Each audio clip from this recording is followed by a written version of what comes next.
ہمارے بعض وہ ملنگ بابے جو ہوتے ہیں وہ کہتے ہیں جی نماز پڑھنے کا حکم نہیں دیا گیا، نماز قائم کرنے کا حکم دیا گیا ہے، ہم نے دل کی قائم کی ہوئی ہے۔ یہ ان کی خود ساختہ توجیہ ہے۔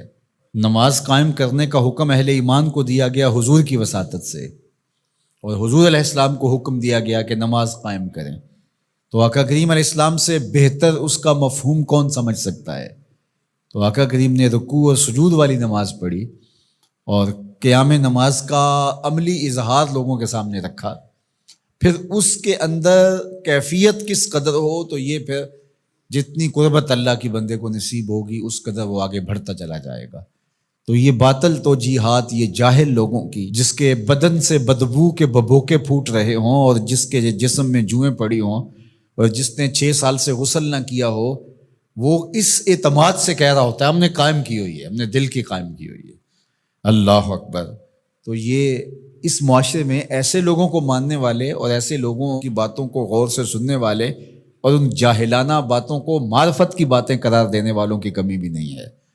تو اللہ تعالیٰ جل شانہ سے ہدایت مانگنی چاہیے کہ اللہ ہمیں ہدایت کا نور نصیب فرمائے۔ تو اقامت نماز سے کیا مراد ہے؟ اس کی فرائض کے ساتھ ادا کرنا، یا پھر رکوع سجود تلاوت کا اتمام اور اس میں خشوع کا اور خضوع کا اظہار اور اس میں مکمل ڈوب جانا کہ گویا تم اللہ کی عبادت کر رہے ہو تو اس کو دیکھ رہے ہو۔ اور حضرت عثمان غنی رضی اللہ تعالیٰ عنہ فرماتے ہیں کہ جس نے صحیح وضو کیا، حضور علیہ السلام سے روایت کہ جس نے صحیح وضو کیا جس طرح میں نے وضو کیا ہے اور 2 رکعت پڑھی اور اس میں اس کو کسی غیر کا خیال نہ آیا تو اللہ تعالیٰ اس کے پچھلے سارے گناہ معاف کر دیتا ہے، صرف 2 رکعت سے۔ لیکن اگر ساری نماز ہی خیالوں سے بھری پڑی رہی اور تصورات کہیں اور بھٹکتے رہے اور انسان کھڑا نماز میں ہے لیکن بہکتا کہیں اور رہا تو پھر وہ نماز کی صحیح اقامت نہیں ہوگی۔ تو اقامت صلاۃ سے مراد جو ہے وہ یا تو اس کو فرائض و واجبات کے ساتھ ادا کرنا، اور دوسرا مفہوم کے خشوع کے ساتھ پورے اراکین کا اعتدال اور اتمام، تو دونوں اس کے مفہوم بیان فرمائے گئے ہیں۔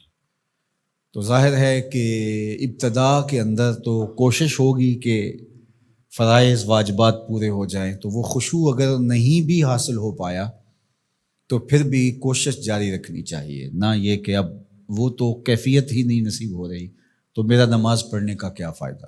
حضرت محدث کچھوچوی علیہ رحمہ سے کسی مرید نے کہا حضرت نماز پڑھتا ہوں لیکن لطف نہیں آتا، مزہ نہیں آتا۔ تو آپ نے اسے سوالیہ انداز میں پوچھا کہ اس کے باوجود بھی پڑھتے ہو؟ اس نے کہا جی وہ تو فرض ہے، پڑھتا تو ہوں۔ تو آپ جھومنے لگے، فرمایا واہ واہ، تمہیں مزہ نہیں آتا پھر بھی پڑھتے ہو؟ اس کا مطلب ہے تم مزے کے لیے نہیں اللہ کے لیے پڑھ رہے ہو۔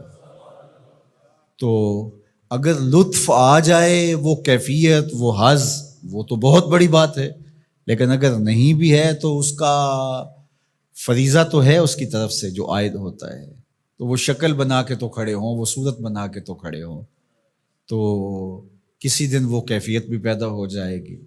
خورش دے بدر را جو کب کو حمام کہ یک روز افتد ہمائے بدام۔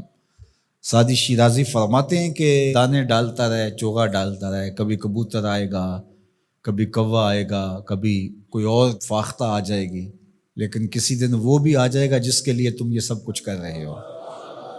تو اس لیے محنت کو جاری رکھو، کوشش کرتے رہو، تو ایک دن انشاءاللہ اس کیفیت میں بھی چلے جاؤ گے۔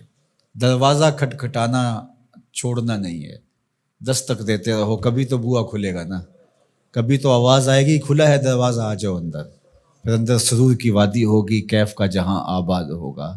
اور آقا کریم نے ہمارے لیے آسانی پیدا فرما دی کہ اللہ کی عبادت اس طرح کرو کہ گویا تم اسے دیکھ رہے ہو، اور اگر یہ نہیں تو کم از کم یہ کیفیت تو ہو کہ وہ تمہیں دیکھ رہا ہے۔